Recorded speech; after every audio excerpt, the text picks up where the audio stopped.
abusuafo minchia na minsanso ema wakwaba sonko so emra eye blackmedia GH so abusuafo Honorable Haruna Idrisu ene kopiem ewo ye parliament wama eye Honorable Alexander Afenyomakin the minority leader for the MPP abusuan de na si de na ba numti ama eye Haruna Idrisu atumi ya say was packing hard on eye Alexander Afenyomakin na o say the past government, that's His Excellency former President Nana Dankwa Akufo-Addo.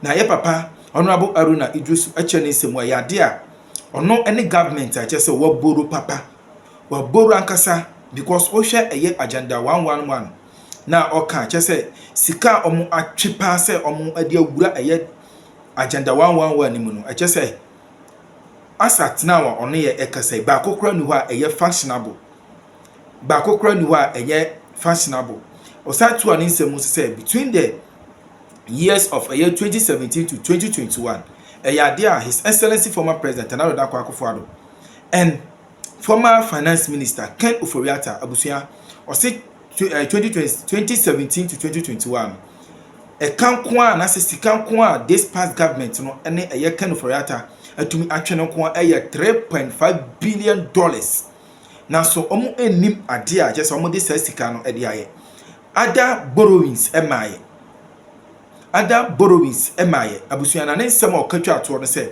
enye say ye hwe ema eye the past government ekotena fie kwa ekwan bia so say ye yere omo na omo account for every sika bia omo atwe ede afri eye oman Ghana ene eche say abura omo ede adi oman Ghana no abusuana say ekwan bia so ye fro omo na omo ebeyi omo ano because he's not going to allow them go scot free abusuya no kansa ansem we yewie na ya de Alexander Afenyomakin say ne nsem nyina aka nanum me pesa me kasa wono pese yekọ ne kokọ tie ensem a Honorable Haruna Idrisu chese ode tudwa ewo eye parliament efa eye His Excellency former President Nana Dankwa Akufo-Addo ne reckless borrowing alleged reckless borrowing no emrasesia blackmedia GH abusuya ye best so body awa subscribe wa like na wa bo aso share edum ede amaye ye das Mr. Speaker, IMF, they were running, they said superior managers of the economy.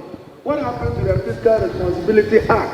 It was on suspension even before you exited political power. You said you wanted fiscal prudence.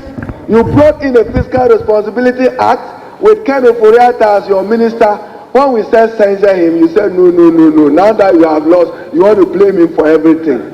You supported him to mess the country up, mess the economy up, and mess your administration up. So walk in regret and live in regret. When we said that he should be called to order,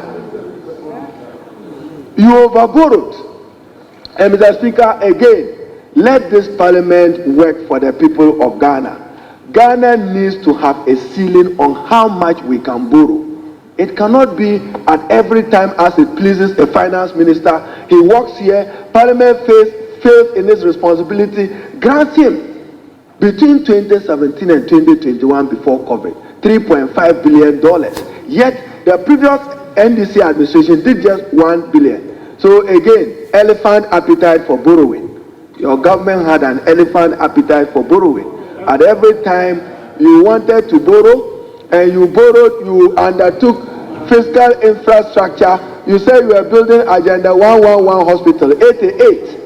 At least if 2 or 3 of it was functional, it will make meaningful contribution to maternal health, improve healthcare delivery in Ghana. Your overambitious initiative, you got none completed. You are more interested in winning votes at the December election than caring for the lives of Ghanaians. Mr. Speaker, President Mahama will soon launch the Mahama Cares, where some money will be dedicated and seed money provided to the Mahama Care, which will deal with diseases that are not catered for under the National Health Insurance Fund. Mr. Speaker, then to IMF. You said you won't go to IMF. You finally held a calabash begging the IMF. Yet you were here that no, you must govern with some sincerity. Today we are back to IMF This is the 17th IMF program of Ghana. Mr. Speaker, we will have to resolve as a country have to deal with it. Mr. Speaker, the President Mahama also promised 24-hour economy. And let me assure members of this House that it is not going to be driven largely by the public sector. It will be a private sector driven initiative of President Mahama. And Mr. Speaker, sooner than later, the Minister for Finance and Attorney General will be in this House to amend the Ghana Investment Promotion Act, the GIPC Act, to provide for adequate strategic incentives to any investor who wants to invest in a 24-hour economy. We need to expand the manufacturing sector of this country. Investors such as Japan Textiles, Akusumbo Textiles, and Palugu Tomato Factory. Any investor who can bring in money and run it for 24-hour economy, President Mahama and this parliament will support him to do that, so that it will generate employment and also contribute to the GDP growth. What this parliament, Mr. Speaker, must insist in future. You came with one district, one factory. You are reminded.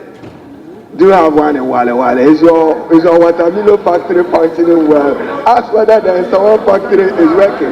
But Mr. Speaker, the important thing is that in granting tax exemption and incentives to the private sector, we must ask three questions as Parliament. One, how much are you contributing to employment?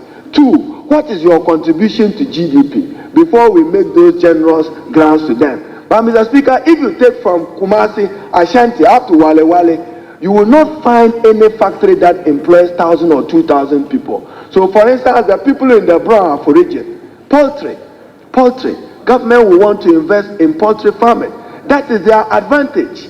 We should support them to do that. Cashew, we should support them to do that. So the 24-hour economy, government will provide, under the leadership of President Mahama, an enabling environment for the private sector to thrive.